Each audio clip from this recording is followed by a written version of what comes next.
Zeus a mis au point un plan démoniaque. Il a ordonné au dieu du soleil, Hélios, d'éteindre tous ses feux.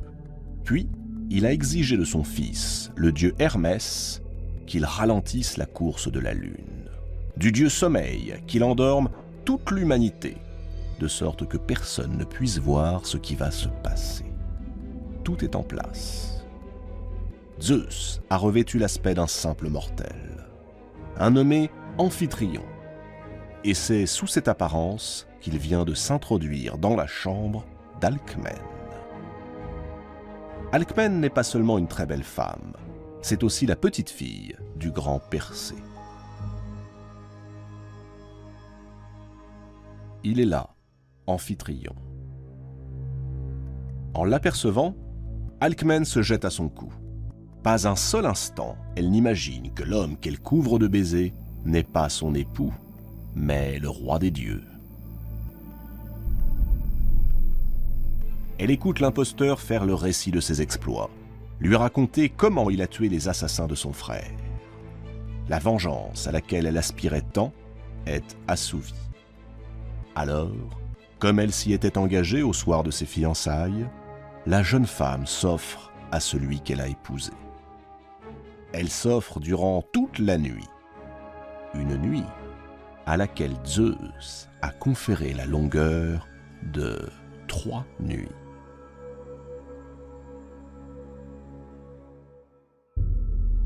L'aube s'est levée.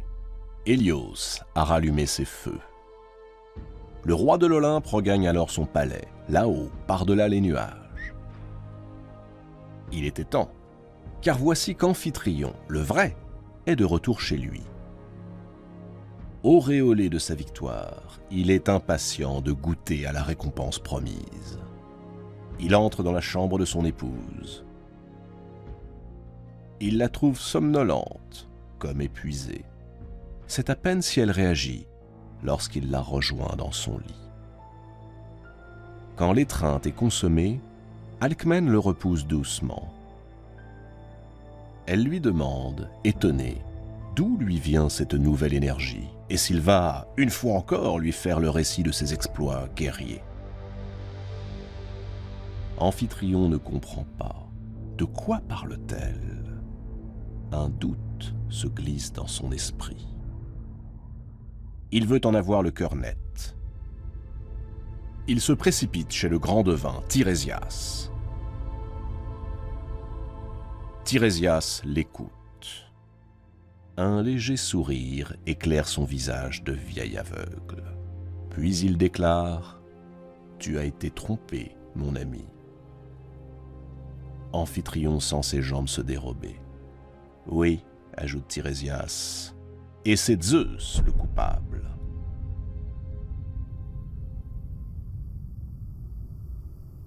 9 mois s'écoulent. Alcmène est sur le point d'accoucher. Sur l'Olympe, Zeus a bien du mal à cacher son impatience. Il a déjà trouvé un nom à cet enfant, descendant du grand Persée. Il s'appellera Héraclès, ce qui signifie la gloire d'Héra. Héra, c'est le nom de l'épouse légitime de Zeus. En choisissant d'appeler ainsi l'enfant qui va naître, Zeus, qui connaît le caractère irascible et jaloux de son épouse, espère la duper, s'attirer ses bonnes grâces.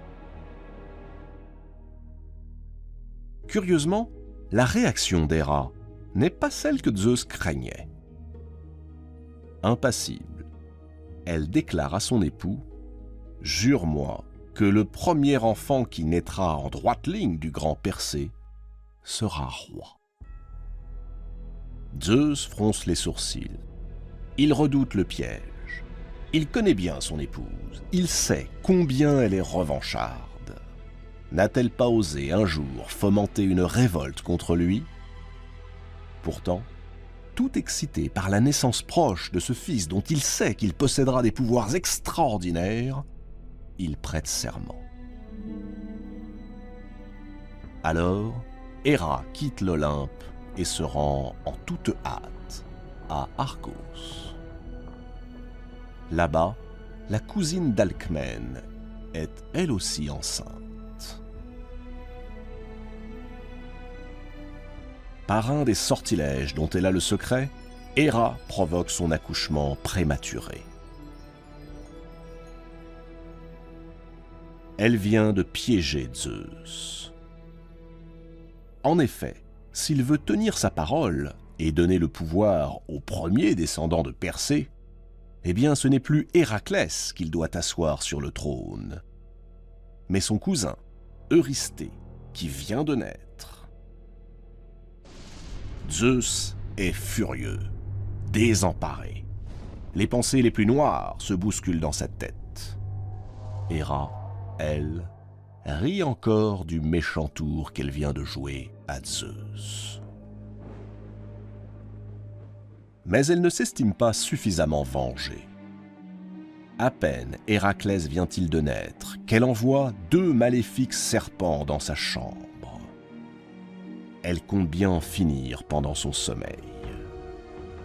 Ce jour-là, Héraclès va découvrir sa fabuleuse puissance. Réveillé par le sifflement des vipères, il bondit hors de sa couche, s'empare à main nue des 2 reptiles et les étrangle.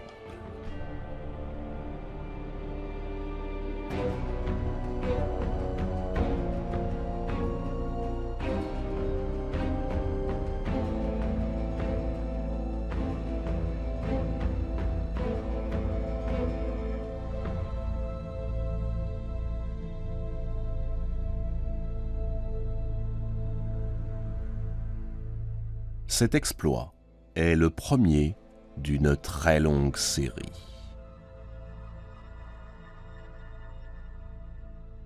Héraclès grandit. Il a atteint une taille impressionnante. Il est doué d'une force musculaire exceptionnelle, comme jamais on en a vu sur Terre. Zeus lui a donné les meilleurs maîtres. Mais l'élève n'est guère docile. Un jour que son professeur de musique veut le punir pour son insolence, Héraclès s'emporte, saisit sa lyre et lui assène un tel coup qu'il le tue. Ce caractère emporté ne rassure guère Alcmène et Amphitryon, à qui Zeus a fini par révéler les origines de l'enfant et qui ont accepté de l'élever comme leur fils.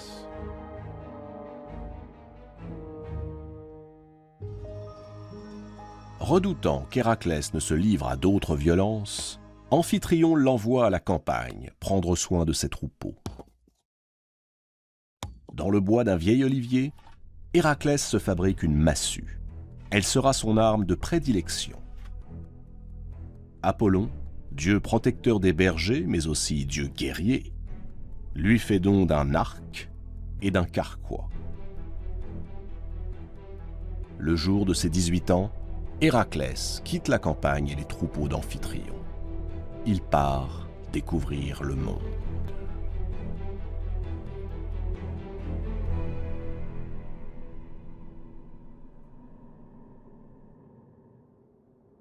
Bientôt, Héraclès tombe amoureux. Il s'agit de la fille du roi de Thèbes. Elle s'appelle Mégare. Pour la séduire, il débarrasse la ville des bandits et des brigands qui la menacent, et il restaure l'autorité du roi. Mégare devient son épouse. Elle lui donnera pas moins de 8 enfants. Héraclès est comblé, assagi. Le voilà maintenant père, marié à la fille d'un roi, promis à la succession au trône. Il n'imagine pas un seul instant que là-haut, par-delà les nuages, Héra n'a pas désarmé. Durant tout ce temps, elle a guetté le moment propice pour se venger.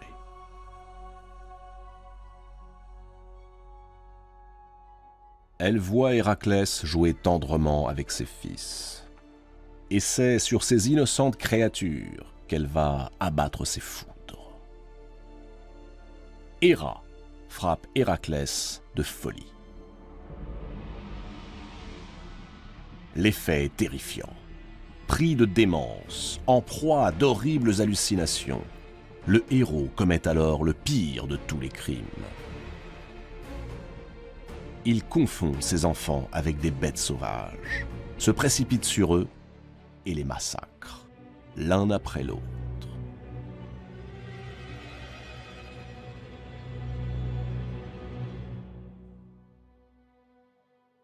Lorsqu'il reprend ses esprits, Héraclès comprend toute l'horreur de son acte.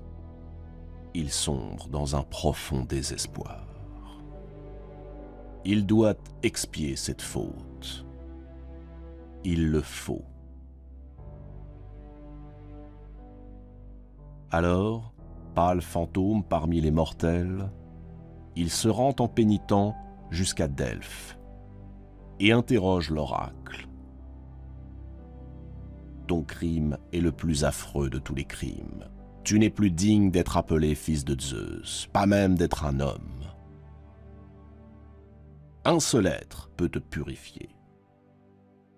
Celui qui, par le serment de Zeus, est devenu le maître incontesté de toute la Grèce, ton cousin Eurysthée, celui qui est né quelques heures avant toi. Obéis-lui en toutes choses, quels que soient ses ordres. Alors seulement, tu pourras espérer gagner ton pardon. Héraclès est brisé.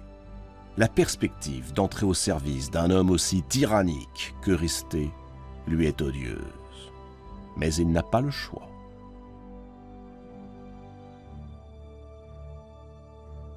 Lorsqu'il arrive devant son cousin, celui-ci le toise d'un air méprisant. Trop content de voir le grand Héraclès à ses pieds, tel un esclave, il lui indique à quel prix il obtiendra sa purification. Il devra réaliser 12 travaux. 12 travaux réputés impossibles. Et lorsqu'il en dresse l'inventaire, inspiré par l'inflexible Héra, même les vieilles pierres du palais frémissent de terreur. C'est ainsi que le rideau se lève sur les plus fabuleux exploits jamais accomplis par un mortel.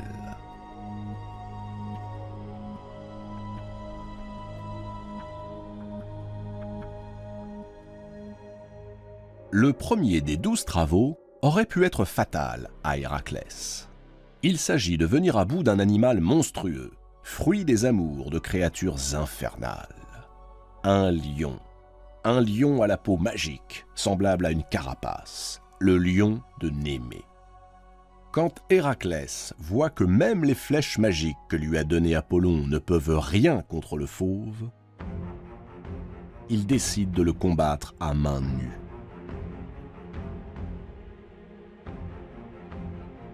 Il parvient à lui broyer la nuque.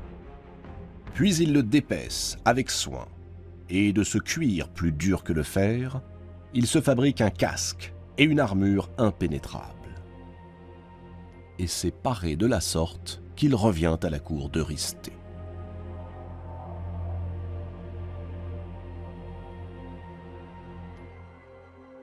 Eurysthée l'envoie alors combattre une autre créature démoniaque, l'hydre de Lerne.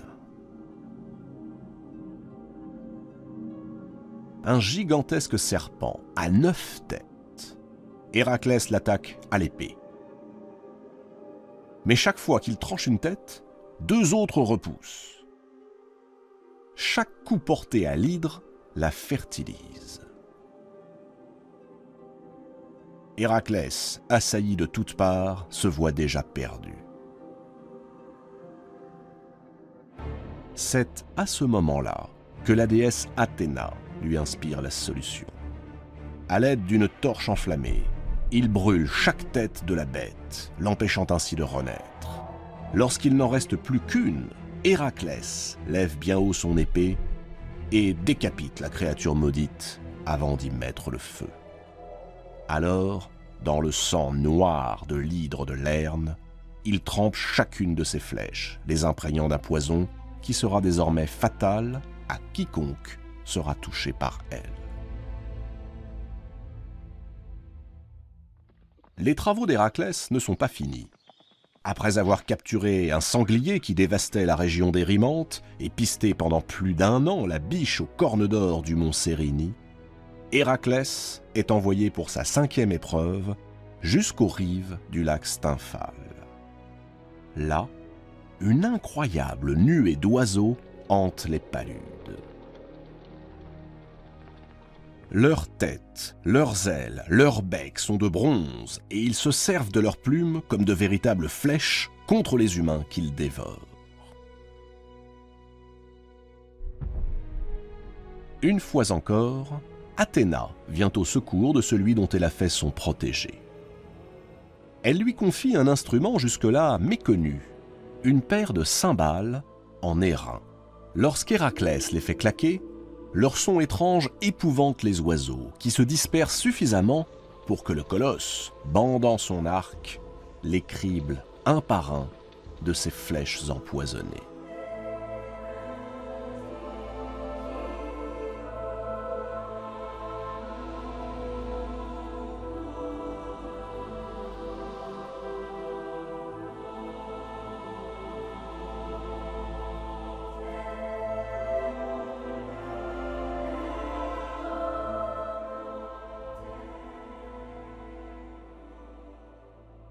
À peine Héraclès est-il de retour auprès d'Eurysthée que celui-ci le charge d'une nouvelle mission. Il doit s'emparer du troupeau que possède Gérion. Gérion est un monstre à 3 corps. Il est considéré comme l'homme le plus fort du monde. Il règne sur une contrée du bout du monde, là où 2 terres se font face et ne sont séparées que par un détroit.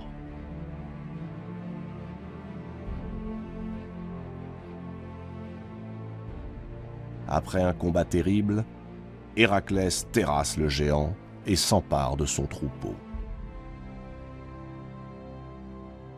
Sur ce lieu, devenu légendaire, il prend soin d'édifier de part et d'autre du détroit 2 colonnes de pierre.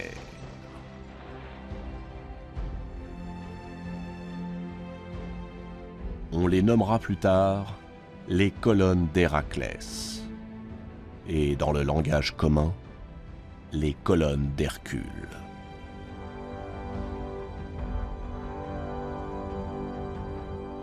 Mais le plus étonnant de ces travaux est sans doute le grand nettoyage des écuries d'Augias.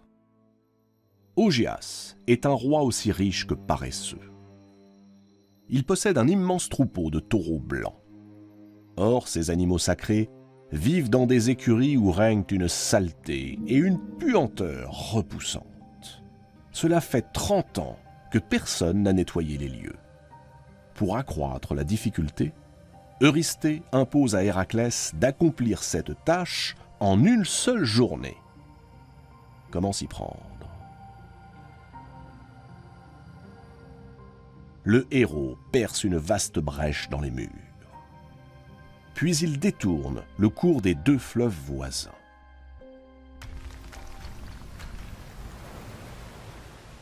Et les eaux retentissantes s'engouffrent dans les écuries, charrient les immondices sur leur passage et les entraînent jusqu'à la mer.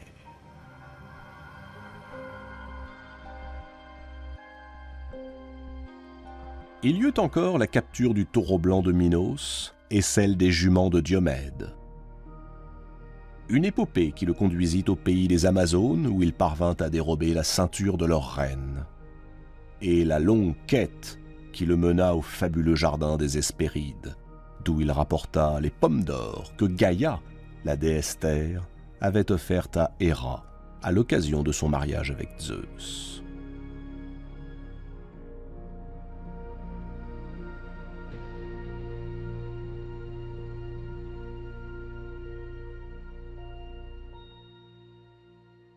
Mais l'épreuve la plus terrifiante est sans conteste la dernière. Héraclès doit maintenant se rendre au fin fond du royaume des morts, au bout de l'enfer, et ramener sur terre Cerbère, le chien tricéphale à queue de dragon, gardien des portes du monde souterrain. Conseillé par Athéna, mais aussi par Hermès, Héraclès s'engage dans les ténèbres. Il franchit le Styx et arrive devant Hadès, le maître des enfers. Héraclès demande qu'on lui livre Cerbère. Hadès accepte, mais il pose une condition, qu'Héraclès parvienne à maîtriser l'animal sans avoir recours ni à sa massue, ni à ses flèches empoisonnées. On ne sait exactement ce qui advint ce jour-là sur les rives abruptes du Styx. Nul ne revint jamais pour le raconter, et les deux combattants eux-mêmes gardèrent le silence. Cerbère fut-il dompté par la force d'Héraclès, ou bien s'inclina-t-il devant le courage et l'abnégation avec lesquels ce simple mortel rachetait son crime d'antan? Toujours est-il que le cousin d'Héraclès, le perfide Eurysthée, qui depuis le début orchestre ses 12 travaux, est épouvanté par l'effroyable vision. Devant lui se tiennent, bien vivant, le vaillant Héraclès, et à ses pieds, le chien Cerbère, cauchemar des mortels, le col enchaîné et le regard fulgurant.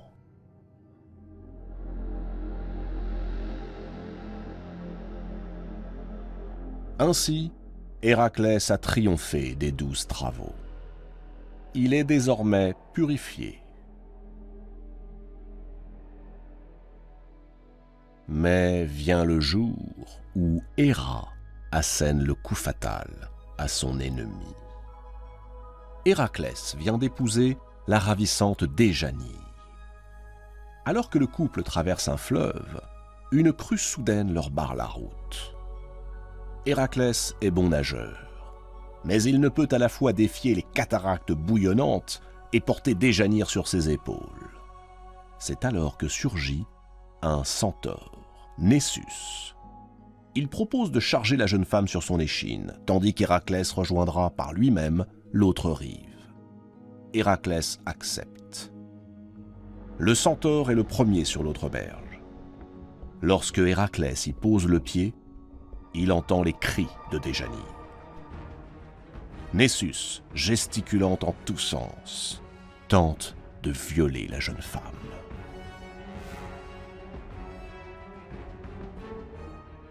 Héraclès saisit son arc et décoche une de ses flèches empoisonnées. Elle file vers le centaure et le frappe de plein fouet.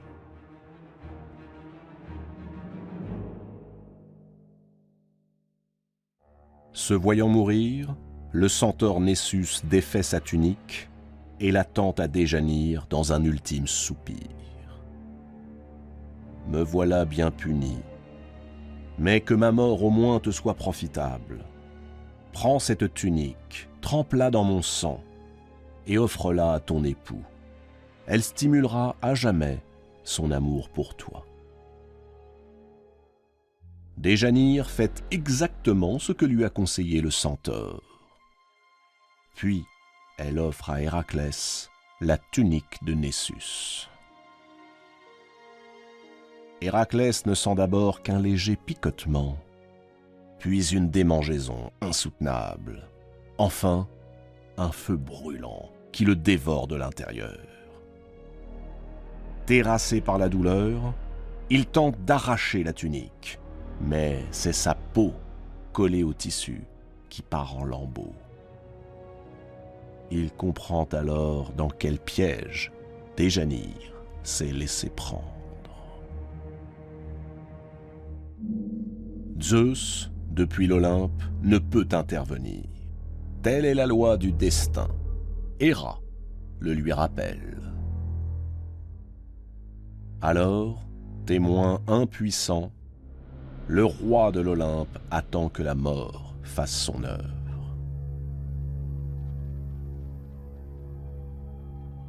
Lorsque Héraclès rend son dernier souffle, il lance sa foudre. Une nuée apparaît aussitôt, qui, dans un déploiement de tonnerre et d'éclairs, soulève le héros jusqu'au ciel, jusqu'aux portes de l'Olympe. Le voici qui entre dans le royaume de son père. L'immortalité l'attend. Héraclès rejoint les dieux.